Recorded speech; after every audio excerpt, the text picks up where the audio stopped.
નમસ્કાર દર્શક મિત્રો, હું છું એન્કર અર્પિતા પટેલ। દેશભરના તાજા અને સચોટ સમાચાર આપણી ભાષામાં જોવા માટે A1 અભિપ્રાય ન્યૂઝમાં આપનું હાર્દિક સ્વાગત છે। હવે જોઈએ મુખ્ય સમાચાર।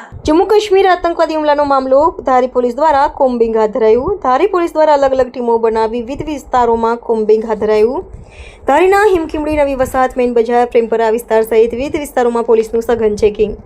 ગેરકાયદેસર રીતે લોકો વસવાટ કરે છે કે કેમ તે અંગે તપાસ હાથ ધરી। બાંગ્લાદેશીઓ અંગે ધારી પોલીસને ઝીણવટભરી તપાસ શરૂ કરી।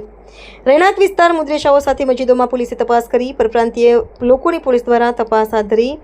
આ ચેકિંગમાં ડીવાયએસપી જેવી ગઢવી, પીઆઈ દેસાઈ સહિત મોટી સંખ્યામાં પોલીસ કાફલા સાથે ચેકિંગ હાથ ધરાયું। રિપોર્ટર સંજય વાળા, ધારી।